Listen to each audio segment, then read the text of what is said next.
શહીદ થવા માટે પણ અમને ચિંતા નથી. આદિવાસીઓ માટે લડીએ છીએ. તમારા મંત્રી બનીએ તો બંગલા થઈ જશે, ગાડીઓ થઈ જશે. જે પોલીસ અમને હેરાન કરે છે, અમને ધરપકડ કરે છે, એ સલામ ઠોકતી થઈ જશે. પણ આ ચૈતર વસાવવા માટે તો અમારો આદિવાસી સમાજ, એ જ અમારી પ્રોપર્ટી છે, એ જ અમારી મૂડી છે, એ જ અમારી ઇજ્જત છે. એટલે ચૈતર વસાવવા છેલ્લા શ્વાસ સુધી આમાં આદિવાસીઓ માટે લડવાના છે. તમારે ત્યાં પણ કહેતા હશે, દાહોદમાં પણ આ જ રીતના ભાષણો કર્યા. ચૈતર વસાવા આમ મનસુખભાઈની જગ્યામાં અમે લઈ લેવાના છે. અરે ભાઈ, ચૈતર વસાવાની આગેવાનીમાં તો આજે આખા ગુજરાત, અરવિંદ કેજરીવાલની આગેવાનીમાં, ગોપાલ ઇટાલિયાની આગેવાનીમાં, ઈસુદાન ગઢવીની આગેવાનીમાં આખા ગુજરાતમાં અમે પરિવર્તન લાવી રહ્યા છે, ક્રાંતિ લાવી રહ્યા છે. અમે તમારા સુપડા સાફ કરી દેવાના છે. તમે જોયું હશે, ગુજરાતમાં 182 ધારાસભ્ય છે, 162 તો ભાજપના છે. થોડા દિવસ પહેલા અહીંયા ભાજપનો પ્રોગ્રામ હતો. આપણા એક આગેવાન બેન હતા, આગળ સાંસદ હતા, એ બેન કહેતા હતા, અમારા 3 ધારાસભ્ય ધુરંધર છે, અમારા 3 ધારાસભ્ય શહેર છે.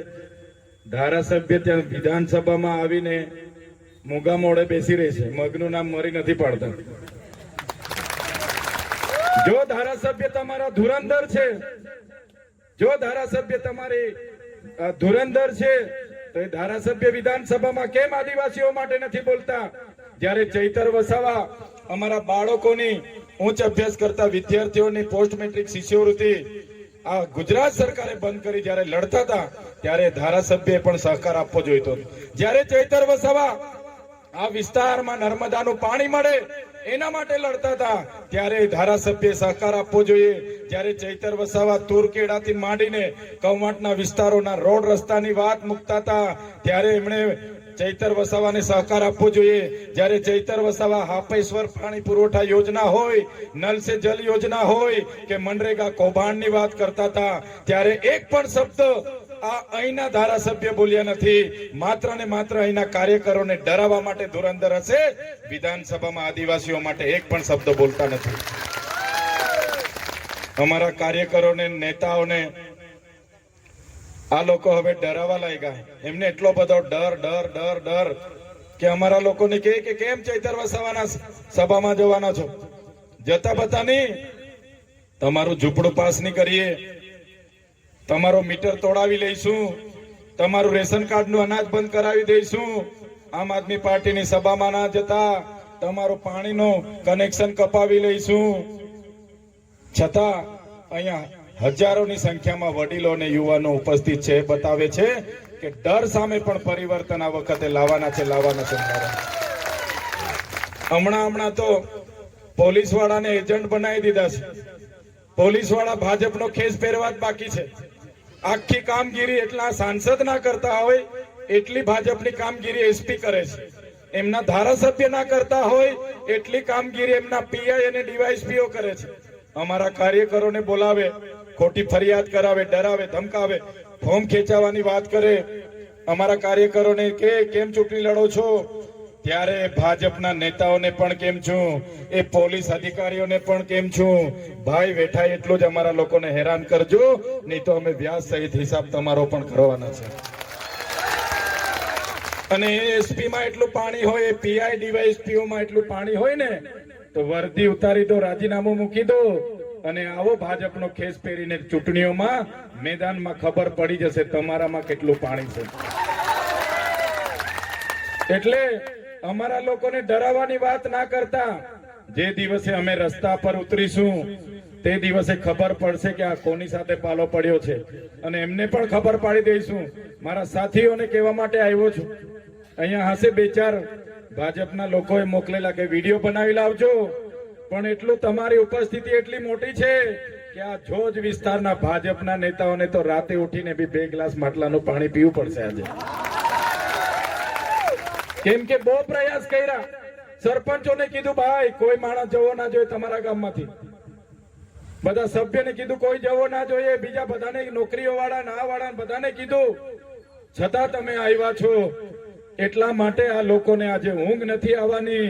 જે પ્રકારે ગુજરાતના મુખ્યમંત્રી, નાયબ મુખ્યમંત્રી, સાંસદો, ધારાસભ્ય, મંત્રીઓ જે પ્રકારે ચૈતર વસાવાના નામથી આજે ભાષણો ચાલુ કરે છે, એમનું ભાષણ ચૈતર વસાવાના નામથી થાય છે, ત્યારે આજે આ વિસ્તારના નેતાઓ મને લાગે છે રાતે પણ ચૈતર વસાવાના માળા જપતા થઈ જવાના છે. ત્યારે 30 વર્ષના ભાજપના શાસનમાં અનુસૂચિત 5 આજ દિન સુધી આપણા વિસ્તારોમાં લાગુ નથી કરી. પૈસા એક પ્રમાણે આપણા વિસ્તારોની ગામ સભાને ગામમાં શું જોઈએ એ પ્રકારના અધિકારો નથી મળ્યા. બારોબાર એજન્ડાથી આપણા વિસ્તારોની જમીનો વિકાસના નામે છીનવાય છે. નર્મદાનું પાણી કચ્છ સુધી લઈ જવામાં આવ્યું, આપણા વિસ્તારને આજ દિન સુધી મળી નથી રહ્યું. એ જ પ્રકારે અનેક મુદ્દા છે. ત્યારે આપણે 5 વર્ષ સુધી આપણે આંદોલનો કર્યા, નિવેદનો કર્યા, આવેદનો આપ્યા, સરઘસ કાઢ્યા, ધરણા કાઢ્યા, પણ હવે સમય આવી ગયો છે. હવે તમારા હાથમાં છે. તમને મેં વિનંતી કરવા માટે આવ્યો છું, આ વખતે આપણું ઝાડુનું બટન દબાવજો. તાલુકા જિલ્લા પંચાયત બનશે એ દિવસે તમામ આપણી સમસ્યાનું નિરાકરણ આમ આદમી પાર્ટી લાવશે. આમ આદમી પાર્ટી આદિવાસીઓ વિધાનસભામાં પણ આદિવાસીના ટ્રાઇબલ એડવાઇઝરી કમિટીના ચેરમેન આદિવાસીમાંથી બને એ મુખ્ય મેનિફેસ્ટોમાં એજન્ડા હતો. આ વિસ્તારમાં જે વન અધિકાર અધિનિયમ, જે જંગલની જમીન ખેડે છે, એમને આજ દિન સુધી એમના અધિકાર પત્ર નથી મળ્યા. એના માટે પણ આમ આદમી પાર્ટી આવનારા દિવસોમાં લડવાની છે. અમે વિધાનસભામાં એની પણ રજૂઆત કરી. અમે મુખ્યમંત્રીને કીધું કે જે લોકોને વન અધિકાર અધિનિયમ 6 અંતર્ગત એની માપણી કરીને જે 5 એકડ ખેડતા હોય એને 5 એકડ આપવાની જોગવાઈ છે. 3 એકડ ખેડતા હોય એને 3 એકડ, 10 એકડ ખેડતા હોય એને 10 એકડ. એની સામે સરકારે ઓફિસમાં બેસીને કોઈને 10 ગુંઠા, કોઈને 15 ગુંઠા, કોઈને 20 ગુંઠા અને 1 એકડ જમીન આપી છે. ત્યારે વિધાનસભામાં પણ મેં માંગ કરી હતી અને આવનારા દિવસોમાં તાલુકા જિલ્લા પંચાયત બનશે તો અમે એનાથી પણ ડબલ તાકાતથી તમારી જંગલની જમીન માટે લડવા માટે પ્રતિબદ્ધ છે. આદિવાસીઓ સાથે થતા અન્યાયોની બાબત જે ગુજરાતમાં કહેવત હતી કે ગુજરાતમાં કોંગ્રેસના અને ભાજપના લોકો જણાવતા હતા કે ત્રીજો મોરચો ના ચાલે, ત્રીજી પાર્ટી ના ચાલે. મને કહેતા ગર્વ થાય છે કે તમારા બધાના સહકારથી આજે રાજેશભાઈ જેવા, આજે ગંગાબેન જેવા ગુજરાતમાં 6500 ઉમેદવારો એકદમ મજબૂતાઈથી આમ આદમીના લડી રહ્યા છે. આમ આદમી પાર્ટી માત્ર ચૈતરભાઈ વસાવાની, અરવિંદ કેજરીવાલજીની કે ઈસુદાન ગઢવીજીની પાર્ટી નથી. આમ આદમી પાર્ટી આપણા બધાની પાર્ટી છે, તમારી પાર્ટી છે. અને આ ચૂંટણી આપણે બધાએ સાથે રહીને લડવાની છે અને પરિવર્તન લાવવાનું કામ આપણે બધાએ કરવાનું છે. ભાજપના લોકો ગભરાઈ ગયા છે. અમારા બાજુ તો ભાજપના લોકો એવો પ્રચાર ચાલુ કર્યો છે કે હવે મનસુખભાઈ પોતે કહી દીધું કે હવે હું નથી લડવાનો, ચૈતર વસાવાને સાથે રહીને અમે લડવાના છે. કેમ કે એમણે મંત્રીઓ, તંત્રીઓ, વન મંત્રી, પર્યાવરણ મંત્રી, પુરવઠા મંત્રી, અનાજ કરિયાણા મંત્રી, કેટલા મંત્રીઓ ડેડિયાપાડામાં આવે. શરૂઆતમાં તો મારા નામની ટીકા ટિપ્પણી ચાલુ કરી કે ચૈતર વસાવાએ શું કર્યું, ચૈતર વસાવા આમ, ચૈતર વસાવા લોકોને ઉશ્કેરે છે, ફલાણું કરે, ઢીકણું કરે. ચૈતર વસાવાને તો હજુ 3 વર્ષ જ થયા છે, ત્યાં સુધી આટલી બધી ગભરાટ છે. ચૈતર વસાવા હજુ 3 વર્ષ જ થયા છે. સાથીઓ, અગર અમારા જેવા યુવાનો, વિનુભાઈ છે, રાજેશભાઈ છે, વરસનભાઈ છે, અમારા જેવા યુવાનો જો 15 વર્ષ 20 વર્ષ રાજનીતિમાં ટકી જઈશું ને, આ ભાજપ વાળાના અમે છોતરા કાઢી નાખવાના છે. છોતરા હજુ તો અમારી શરૂઆત છે. આ તાલુકા જિલ્લા પંચાયતની ચૂંટણી એ તો અમારી હજુ સેમીફાઇનલ છે. આ તો હજુ પિક્ચરનું ટ્રેલર અમે છે. આ શરૂઆત અમારા પિક્ચરનું ટ્રેલર છે. પિક્ચર તો અભી 2027માં આવવાનું છે અને આ વિસ્તારમાં પરિવર્તન આવવાનું છે. મનસુખ વસાવાએ, પાર્ટી વાળાએ કીધું મનસુખભાઈ જાહેરાત કરો, લોકોને થોડા ગેરમાર્ગે દોરવા પડશે. બધી પબ્લિક ચૈતર વસાવાનું નામ લે છે. ટેણિયાઓ બી કહે છે એક જ ચાલે, ચૈતર ચાલે, એક જ ચાલે, ચૈતરભાઈ ચાલે.